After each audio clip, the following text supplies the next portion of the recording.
Hello, Bengal fans, and thank you again for tuning in to another episode of Bengals in Paradise. I am Chaston Scott. You can also follow me on X at SinCity808 or also my new Instagram page at SinCity_808.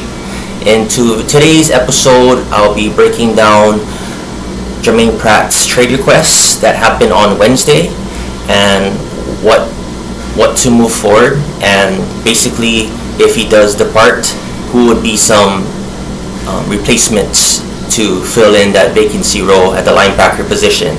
And I'll also be breaking down some free agents that I think would fit perfectly when it comes to this Bengals team and the Bengals route that I would go to if I was the Bengals. But before I break that all down, if you guys like my content, can you guys please give this video a thumbs up and subscribe to my channel. Thank you, greatly appreciated. Much love, guys. So today I want to talk about linebacker Germaine Pratt. Now, he officially placed a trade request on Wednesday, and if you guys follow me on X, it's not shocking to me. I basically said last month that I expected him to be cut, and it was just writing on the wall. I feel like the time was up, and he had a great run with Cincinnati, but I think it was best for both sides to just go their separate ways. Now, it would benefit Germaine if he were to get traded, because he would still get that $5.6 million cap that he has. And so I know he's pushing hard for a trade, because if Bengals just straight out cut him and a team picks him up, he knows that he's not going to get that same amount of money if a team signs him. So I appreciate what Germaine is trying to do, because he's trying to have both sides, him and the Bengals, to have like a win-win situation. And like Ian Rappaport said, there is expected to be trade interest, and if so, by all means you guys should jump on that, because I'm not expecting anything more than a day 3 draft pick. But say if a team comes calling and offers a 6th or 7th round draft pick, I would take that deal, because not only will you be giving that $5.6 million away to like other free agents, you will also be getting value in return. You'll be getting another draft pick in return. And when you think about it, they traded in mid-season for Khalil Herbert with the 7th round draft pick. And now if there was to get something in return for Germaine, it's basically like getting Khalil Herbert for free. So I think that'll be the best strategy to come about it, and I hope that's the case. And I hope a team comes calling and gets interest and trades for Germaine Pratt. Now, I also posted on my X that, to me, the most perfect fit when it comes to Germaine Pratt is if the Colts traded for him, because I believe their linebacker, AJ Speed, if that's his name, I'm sorry if I'm not mistaken, but he's going to be a free agent this season. So they're going to be looking at linebackers, and they have an open vacancy for the Colts defense spot. And I feel when it comes to that, why not look at Germaine Pratt to fill that role perfectly, because Lou Anarumo is their defensive coordinator now. So I feel like Lou could also put in a good word into the Colts organization and tell them that, Germaine Pratt knows my defense, he knows how to run my defense, he knows how to lead this defense. And what better way than to start fresh and start on a new team than to bring someone who's familiar with your scheme. So I feel that the Colts would be the perfect match. And now, there could be a lot of dream scenarios where it's not maybe for a late draft pick, maybe it's for like a player-for-player swap, but Bengals would probably have to give like way more draft assets to try to lure their superstars. I would love Quentin Nelson, the left guard, or DeForest Buckner, defensive tackle, but I highly doubt that the Colts are willing to trade one of their superstars and give them away. So I totally understand that. It'll be a pipe dream and it'll be awesome, but I just don't see, as of right now, Colts trading away their superstars for some draft pick and an aging linebacker who's gonna be 29 in May. But time will tell. We'll see what happens. But like I said, I feel like Colts makes the most sense when it comes to Germaine finding a team. But time will tell. I would not be surprised too that if no team comes calling, because they know that if Bengals don't find a trade partner, they're probably gonna just straight up cut him, and any team can pick him up then. So what I think the Bengals are hoping for is obviously to find a trade partner and find some sort of value that they can get in return for trading Germaine Pratt. But we'll see. Time will tell. And now, Germaine Pratt had a hell of a run. We all remember him for the 2021 playoff game against the Raiders, where he had that game-sealing interception. Bengal fans will cherish that and will remember that for the rest of our lives. But past couple of seasons, he has been on the decline. He's been missing a lot of tackles, and he's you can just tell when you watch the film that he's looking like a lot slower mentally as well, not diagnosing the play fast enough, and it looks like he's thinking too much out there. And maybe it's like it's just a time for a new scenario for him, a fresh air, and it's time to move on. Maybe Al Golden doesn't see Germaine as part of the vision, so that's why they're willing to either cut ties with him or trade him. And Germaine knows that. That's why he requested the trade back on Wednesday. So he did so much for this team, and I'll forever be grateful for Germaine Pratt. But I just think that the writing's on the wall, and it's time to move on this season. And you can absolutely find value or like even better play from another linebacker that I would actually cost cheaper than what you're paying Germaine Pratt as of now. So going into that, I'll be breaking down a couple of linebackers that I feel that Bengals could get on the cheap and would get way more value in return if they're to sign them and have possibly elite play, but we'll see. And the reason why I believe that is because of the new coaching staff that Bengals brought in. Not only did they bring Al Golden in, but they also brought Jerry Montgomery, the defensive line coach, and they also brought linebacker coach Mike Hodges.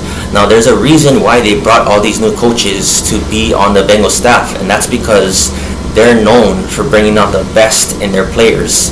And so if you look at it like a big picture, I feel like Bengals are gonna go the young route where they find young players, whether it's in the draft or free agency, like coming off of their first contract or just still not reaching their potential as of yet.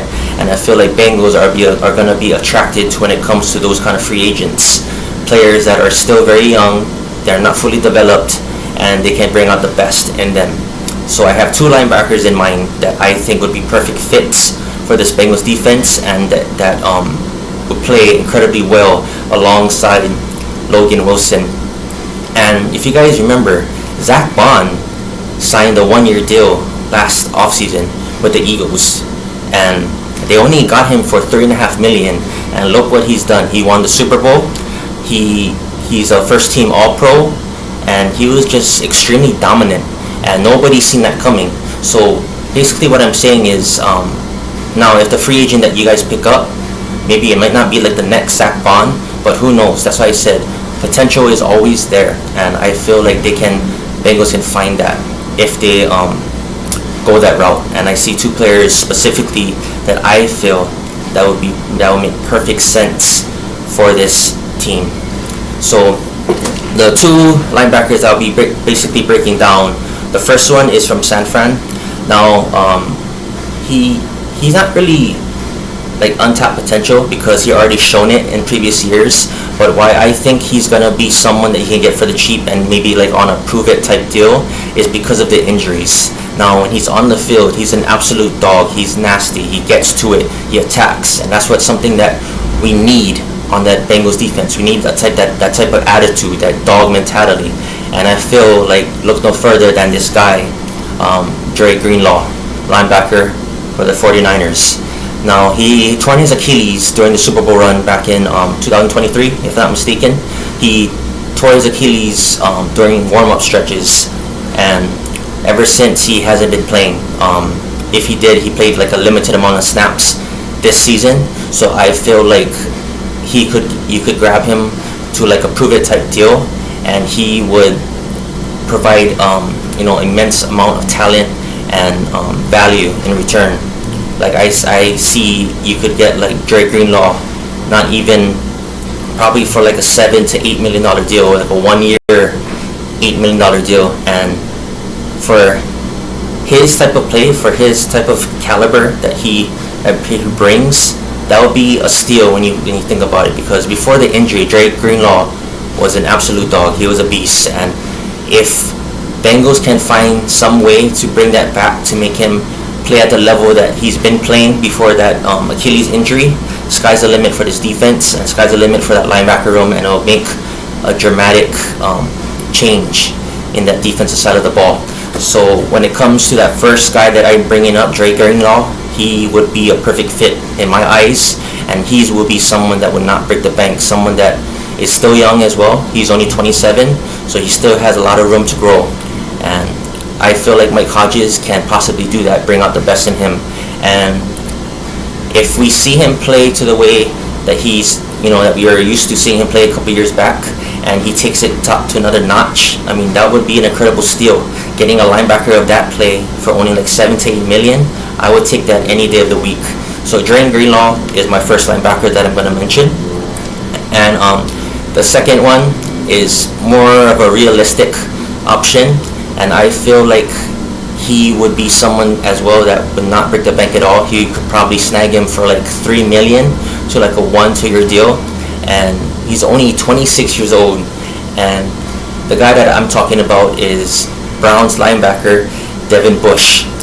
Now Devin Bush, we all know Bengal fans that Bengals had interest in him back in the 2019 NFL draft, but unfortunately the Pittsburgh Steelers traded up ahead of the Bengals and swooped him with the 10th pick. Now, I don't know if the Bengals would have pulled the trigger if he was still there with the 11th pick, but I definitely know that Bengals are really interested in him, and he was someone that was in a serious consideration for that 11th pick.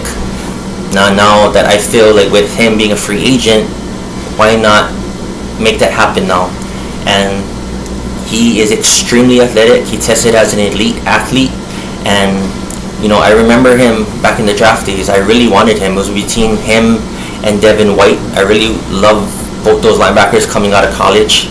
And, unfortunately, they got drafted before our pick. We took Jonah Williams. But I feel like Devin Bush has so much untapped potential as well. Like, you see flashes when he plays, and he tested incredible in the PFF scores this season. I posted it on my X. He's a great run stopper, and just overall, he's a really good player. And like I said, he flashes talent, but I feel like you could get him on like a Zach Bond type of deal, like a 1 year, 2 year deal worth only $3 million annually. And if he plays to the level that, like Zach Bond's level, how big of a steal would that be for Bengals? That would be just a massive signing, and that would probably be like the steal of the free agent if Devin Bush can perform to that type of level that Zach Bond did this season. So I would love Devin Bush. I feel like he truly, you can just unleash him as well. And I feel like Mike Hodges, again, I feel like he can just break out the untapped potential for Devin Bush and unleash him to the linebacker that he can be. And I think Devin has another notch to his game that he can provide, but he just has to find that right opportunity, and I feel like he hasn't done so until he went with Cleveland this season, and he had a hell of a year this season. So the two linebackers that I brought up, I feel like would be perfect fits when it comes to this Bengals defense, and that's Drake Greenlaw from the Niners and Devin Bush from the Browns. So those two names, Bengal fans, try to remember and try to get familiar with, because I just have that gut feeling that Bengals are probably going to be interested in both, if not one of them, come free agency starting next month. So moving along on another topic when it comes to more free agents and what I would do, what my route would be.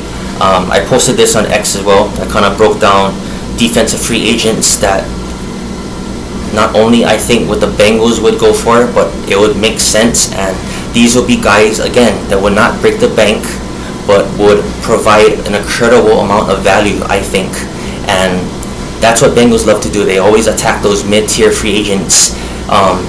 players that didn't reach their potential yet, and they want to bring that out of them, because you're gonna get that value when you're not paying so much, but they're playing way more than what they're getting paid.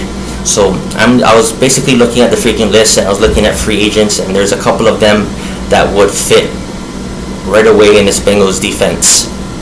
So I would not be surprised if they made like a splash. It's technically not considered a splash, but it would be like a lot of money to get this player, and I feel like he could be a steal. And that's Saints defensive end Chase Young, and he's only 25 years old. And then, again, another player. I'm going to be bringing up players that just haven't hit their top gear left yet. And I feel like Chase Young, we haven't seen the best of him, and he shows flashes of it, and we all see it, but he just is not consistent. But they took the gamble back in 2021 when they signed Trey Hendrickson. So I feel like they could also take this gamble again and try to sign Chase Young to like a 3-4 year deal, roughly between like anywhere from 15 to 18 million annually in the ballpark. And I feel like he would be the perfect type of the signing that Bengals would be looking for. Young, not developed, not fully developed yet, that they feel like they can bring out their best in them, and Chase Young fits that bill. And how awesome would that be if both draft picks, number 1 overall Joe Burrow and number 2 overall Chase Young, they're on the same team? I mean, it's rare for that to happen. So how awesome would that be if the back-to-back draft picks in the 2020 draft are playing on the same team? I'd love to see it. And I think Chase Young would be real dominant alongside Trey Hendrickson. I feel like with Trey Hendrickson on the opposite end, I feel like Chase can break out and just have a great run with Cincinnati. So I'm all aboard of Bengals signing Chase Young. And now, Bengal fans, I know, you guys are on the fence when it comes to Chase Young, because I get it. It's he didn't really show like the consistency, and like he didn't really break out. But I feel like these are the type of players that Bengals are gonna be attracted to and try to sign this offseason. So I'm a believer of Chase Young, and I feel like the best is yet to come with him. So I would love Chase Young if Bengals were to snag him, and that would be my splash when it comes to the free agency for the Bengals, would be defensive end Chase Young. Moving along into the interior defensive tackles, I have a gut feeling that Bengals are probably gonna sign 2, probably a nose tackle and probably a 3-tech. And the player that I was looking at is Levi Onwuzurike. Sorry if I'm pronouncing that wrong, but he's from the Detroit Lions. Again, young, 26 years old, but yet tested out really good. Had positive grades along the board on PFF, and he's someone too that is not didn't break out, but I can see him having that breakout, especially with our new defensive line coach, Jerry Montgomery. He's known for unlocking that and bringing out the best in players. So I feel like Levi would be a perfect fit for Jerry and this Bengals defensive line. And he's someone that won't command a lot of money. I could see anywhere in the ballpark between like 8 to 10 mil annually. I mean, again, I'm just spitballing here, but that's the range that I feel like he is gonna probably command. And that's a steal, because if Levi can break out and be that type of player that I think he can be, then 8 to 10 million is going to be looking real good, real nice. So Levi is another player that I think would be a perfect fit for this Bengals defense. They're in dire need of pass rush when it comes to the interior, and so I feel like Levi is a player that can provide that boost when it comes to the interior pass rush. And moving along to the nose tackle, for me, this is someone that's ascending. He's a nose tackle, only 24, 25 years old, and he plays for the Rams, and his name is Bobby Brown III.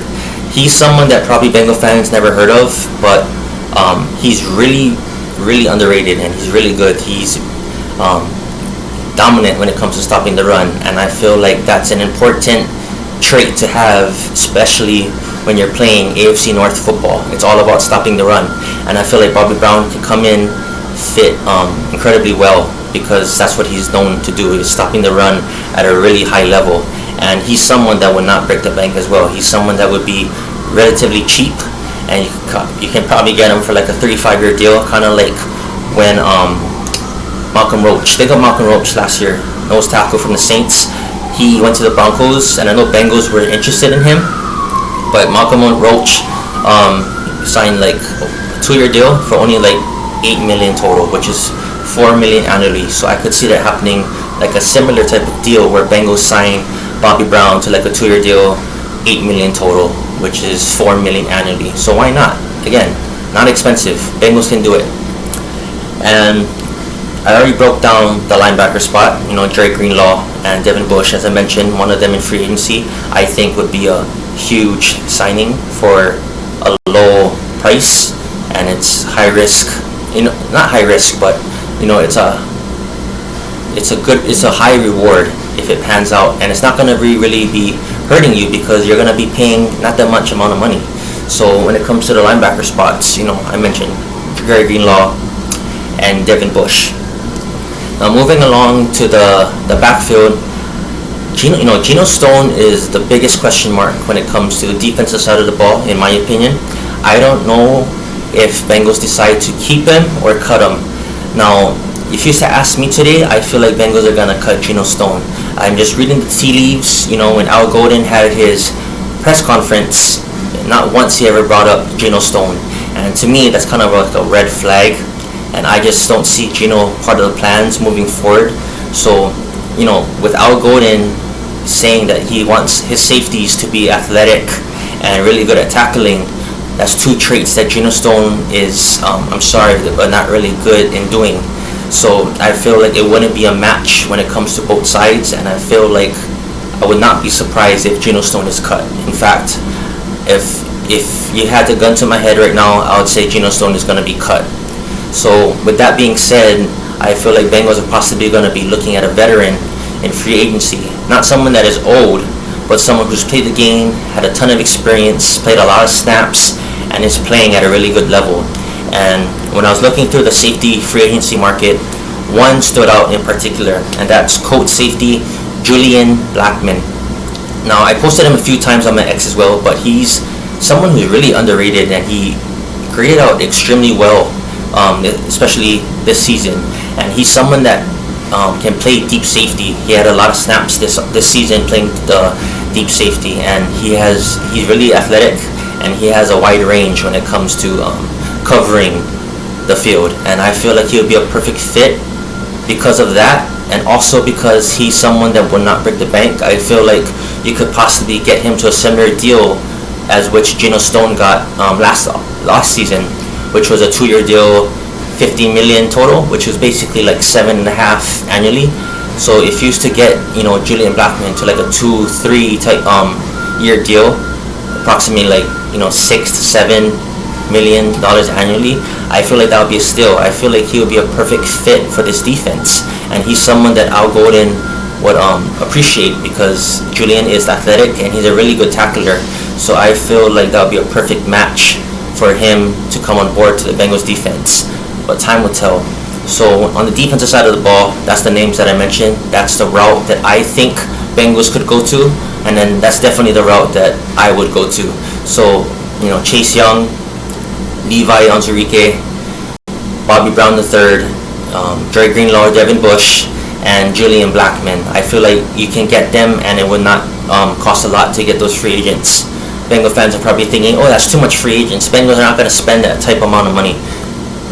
No, that's absolutely wrong. Bengals have all the money in the world to play with. They have, once they make their cuts, they're going to be over $100 million over the cap. So it's no excuses. Bengals can do anything they want, basically, when it's all said and done.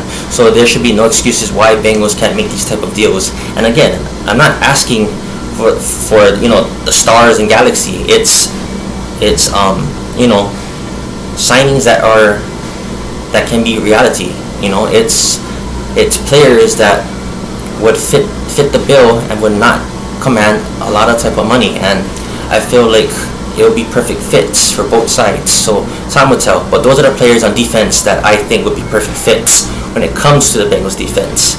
And when it comes to the Bengals offense, the guard play, that's the obvious need, dire need when it comes to Bengals free agency, is the 2 guard spots, left guard and right guard.